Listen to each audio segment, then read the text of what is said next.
Buenas noches, bienvenidos a las 8:45, hoy día lunes. Es un gusto estar con ustedes. Claudia Méndez Arriaza, Juan Luis Font. Estamos listos para arrancar con la primera conversación de la noche. Hemos invitado a una diputada y a un exdiputado para conversar sobre las reformas a la ley electoral y en términos concretos para discutir qué va quedando de esas aspiraciones que en la plaza muchos ciudadanos planteaban a favor de un nuevo sistema electoral, de un nuevo modelo electoral que permitiera verdaderamente modernizar y democratizar las prácticas políticas en el país. Está con nosotros Ninette Montenegro y está con nosotros también Roberto Alejos. Gracias a los dos, bienvenidos.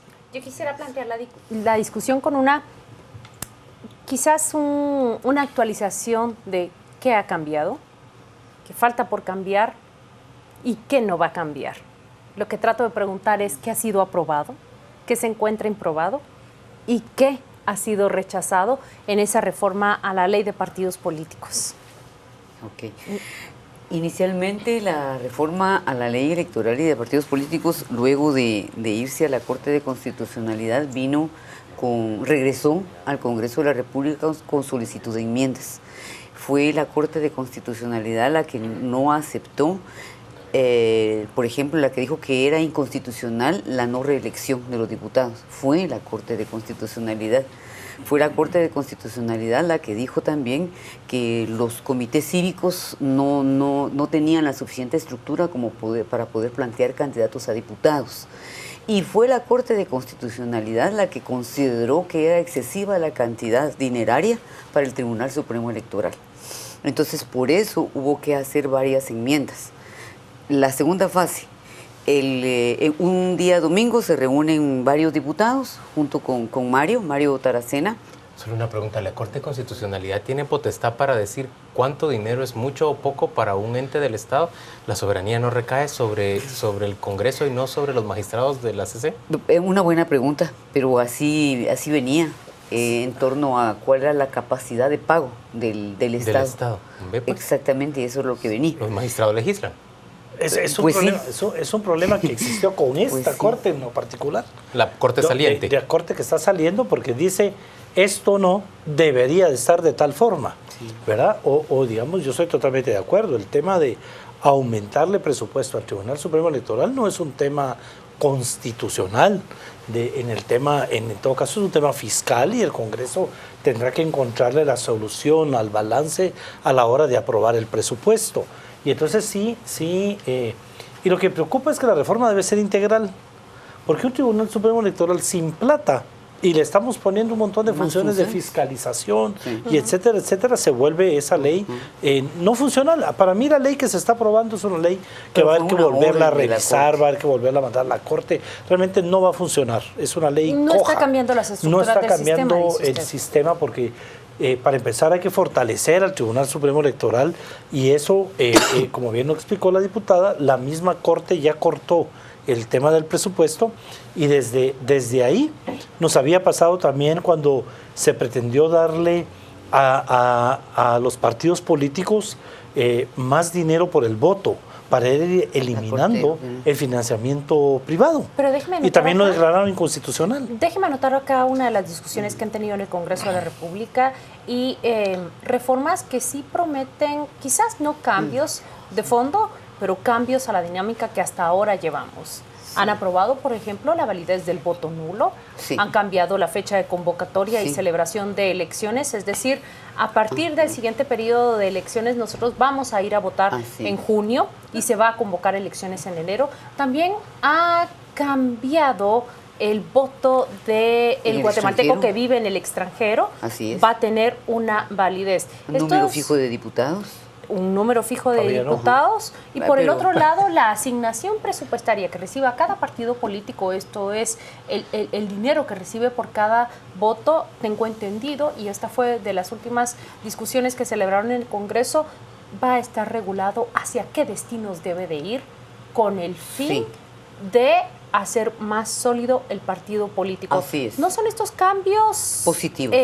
Reformas que prometen? Sí, 50, por lo ellos menos dicen, por ejemplo, sistemas más sólidos. 50% para las estructuras departamentales, 20% para formación política y 20% para el desarrollo interno de la estructura partidaria. Nos dicen cómo se va a usar. Algo más. ¿Pero qué fiscalización imponen?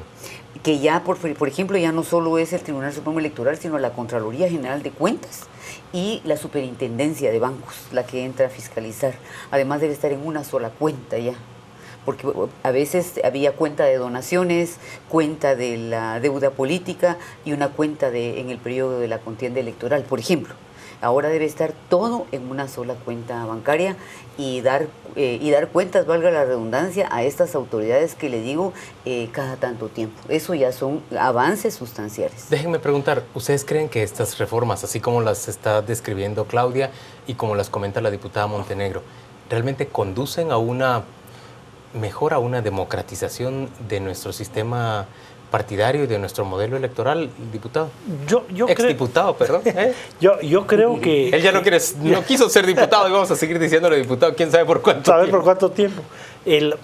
Yo creo que la intención, quiero insistir en que la intención de la reforma, una reforma que venimos trabajando probablemente 14 años atrás, ni siquiera estábamos de regreso en el Congreso de la República, tiene buenas intenciones y tiene artículos que sí son positivos, pero que no se complementan. Quiero insistir en el tema. Por ejemplo, aumentaron las multas para la campaña anticipada. 250 hasta 250,000. Hasta 250,000 dólares. Eso es importante, pero si el tribunal no va a poder fiscalizar porque no tiene personal y no tiene equipo, se vuelve un artículo que no se va a poder aplicar. Y no le hicieron dar su autonomía. No se le dio la autonomía entre los artículos que ya pasaron, digamos, no se le quiso dar la autonomía para que de verdad sea un tribunal supremo, porque ahora es un tribunal que va a depender de las apelaciones y de la Corte y de la CC. No es la última palabra en materia electoral. Última palabra. Entonces la ley está quedando, si bien es cierto, se han aprobado buenas cosas, si bien es cierto que hay temas que no dependen del Congreso, sino fue la Corte la que evitó que se aprobaran, sí, hay temas que al no aprobarlos dejan la ley coja. Yo siempre pongo de ejemplo... ¿Cuáles son los artículos que no se aprobaron y que debieron haber sido aprobados para que hubiera habido cambio real? Yo quiero contarle una parte que a mí me parece como hasta simpática, porque no encuentro la forma de decirlo. El artículo 212 es el que habla de la paridad, pero cada vez que ellos escuchaban la palabra paridad, era voto en contra. Y hay muchos artículos que hablan de la paridad, por ejemplo, de la participación ciudadana en condiciones de paridad, el artículo 3. Entonces votaron todos en contra por la palabra paridad. Entonces, por eso es lo que dice Roberto, que ahí hay que hacer una revisión profunda porque cercenaron una serie de artículos que tenían una lógica de estar, pero que ahora ha dejado inconclusa o de alguna manera incompleta la ley electoral, aunque tiene muchos aspectos positivos, ¿verdad? Recuérdese usted que también en el tema que tanto se ha comentado del nepotismo, ¿verdad? El Congreso nos quedó a deber en ese artículo. Pero le quiero contar... no prohíben los legisladores que se nomine a parientes, a diputados al Parlacén, sí, y a diputados dentro del mismo Pero Congreso. Le quiero contar que fíjese que no es... Sí, nosotros votamos, le quiero contar que nosotros votamos a favor de ese artículo, es el artículo 16, pero ni siquiera es así, porque la Corte no prohibió que se pudieran postular parientes a cargos de elección popular. El artículo 16 dice literalmente... Pero es que eso puede ser violatorio del derecho a elegir y ser electo. Solo si me permite le cuento. El artículo 16 lo que dice es que se prohíbe que los parientes en grado de ley, etcétera, etcétera, pertenezcan al mismo órgano del Comité Ejecutivo Nacional. Ya.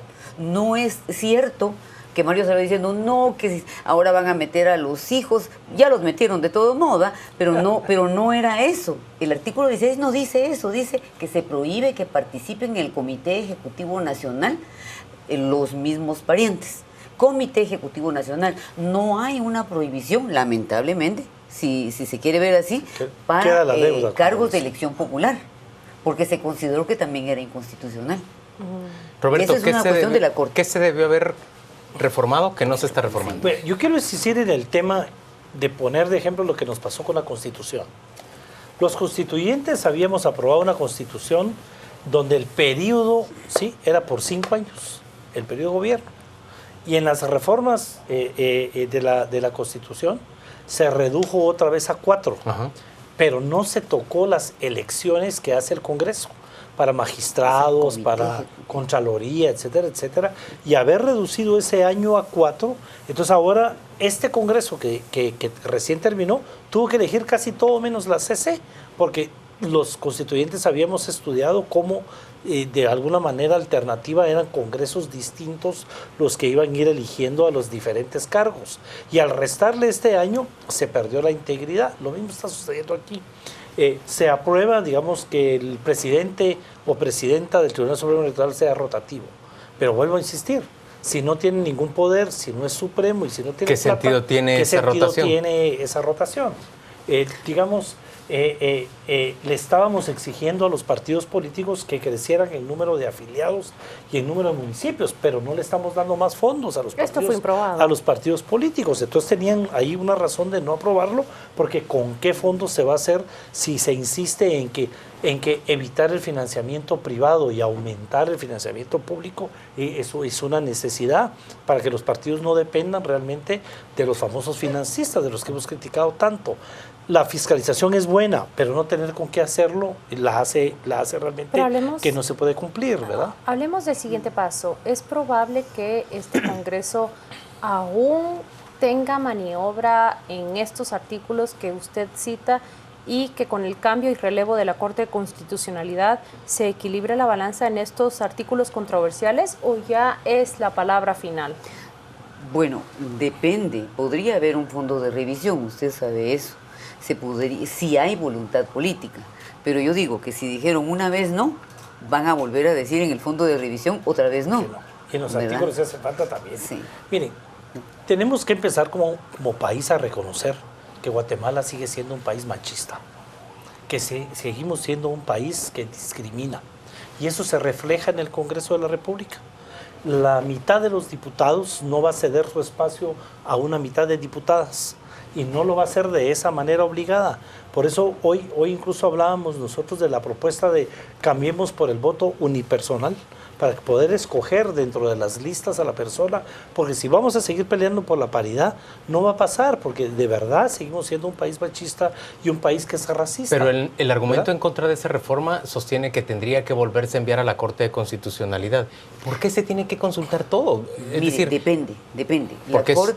¿Porque es una ley de rango constitucional? Sí, está obligado. La misma ley obliga a que antes de la aprobación por artículos se vaya en consulta a la Corte.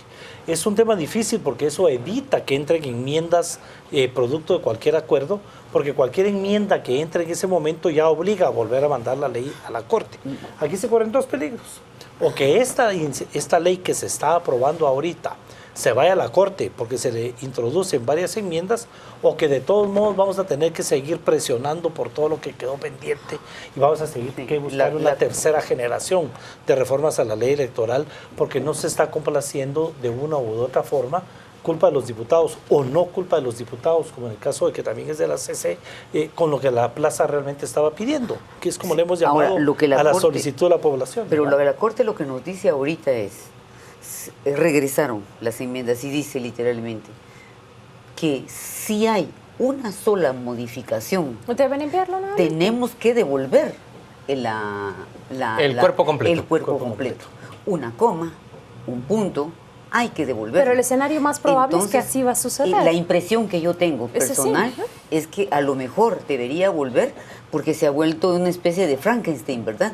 Con partes muy buenas aprobadas, pero otras partes que pudieran ser del mismo cuerpo cercenadas. Les voy a contar que aquí estuvo con nosotros hace 2 semanas una persona que fue director del Instituto Federal de Elecciones en México. Y cuando uno hablaba con él, que era respetuoso en la entrevista formal, muy respetuoso de las decisiones de los guatemaltecos, él decía: lo que no parece haber de parte de los políticos guatemaltecos es una idea clara de qué quieren lograr con la reforma electoral. Tienen muchas ideas dispersas que las colocan adentro de un proyecto de reforma, pero no parecieran perseguir un objetivo específico. ¿Cuál es el objetivo que deberíamos perseguir los guatemaltecos a la hora de reformar nuestro sistema político y nuestro modelo electoral? Díganme un objetivo cada uno. Ninet, ¿usted cuál cree que debería ser? Bueno, yo creo que el objetivo sería que hubieran verdaderos partidos políticos, ¿verdad? Y creo que... Auténticos partidos y no solo vehículos electorales. Y no solo vehículos electorales. ¿Y usted? Totalmente de acuerdo, y doy otro. Fortalecimiento del Tribunal Supremo Electoral, y este señor de México lo debe haber dicho. Ellos dividieron la función de organizar las elecciones de ser tribunal, ¿verdad? Que son dos cosas totalmente distintas. Aquí son juez y parte, y además sin plata, sin poder de decisión. Si no fortalecemos el Tribunal Supremo Electoral, aunque tengamos partidos políticos fuertes, el sistema no funciona. Y el tercero es que la participación ciudadana sea más democrática, y para eso hay temas que tampoco se aprobaron, como que no haya la constante reelección de las mismas personas en los cargos en los partidos políticos. Falta mucho todavía por verse en el tema, pero yo sí creo que la ley va a regresar.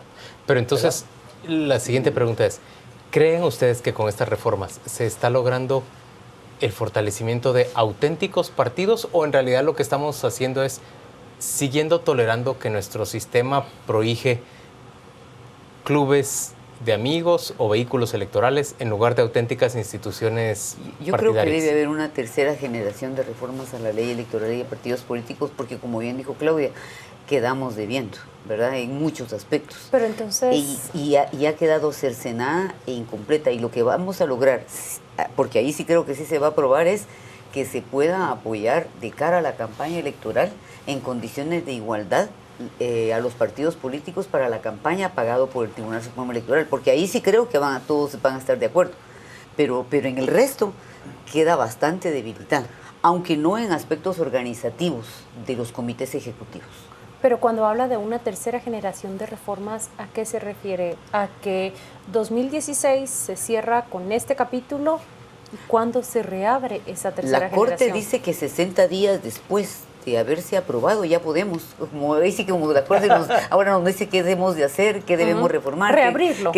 Así dice, que 60 días después nosotros ya podemos estar discutiendo la tercera generación. La pregunta es si estarán en la disponibilidad. En la disponibilidad, habrán las condiciones y sobre todo la disposición.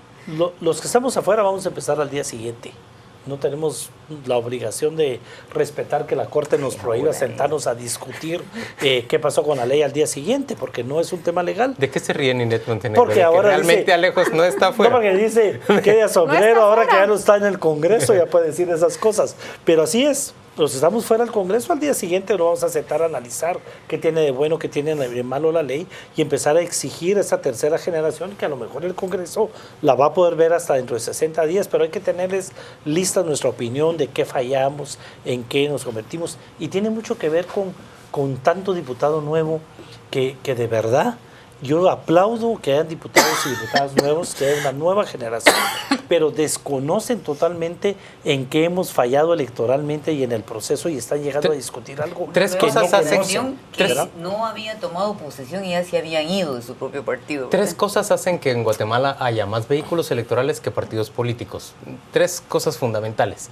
Una, la inexistencia, la dependencia más bien de financiamientos particulares que suelen imponer sus intereses particulares a las instituciones. Dos, la ausencia de una creencia política, de una visión de país, de una ideología concreta. Todos, sí, de un ideario. En general, de ideas los partidos quieren ser todos buenos de derecha. Y en tercer lugar, la ausencia de democracia interna en los partidos políticos. En esas tres cosas, ¿avanzamos algo con esta reforma? Yo pienso que sí. Lo que le decía, por lo menos en temas de la fiscalización, de que llegue al interior de la República también el apoyo para poder fortalecer las estructuras locales y municipales, aunque lamentablemente con qué huevos, con qué cascaritas lo vamos a hacer si no tenemos el dinero, ¿verdad? Pero sí esa es la orden que hay, ¿verdad? Roberto, ¿le parece que estamos fortaleciendo? Yo quiero insistir, por muy bueno que sea lo que se aprobó, no sirve si lo demás no se aprueba. No, tiene es razón, complementario. Es Y si integral, la reforma debe ser la integral. reforma. Totalmente de Todo acuerdo. lo que no es integral, digamos, pasamos días, horas y algunos llevamos años.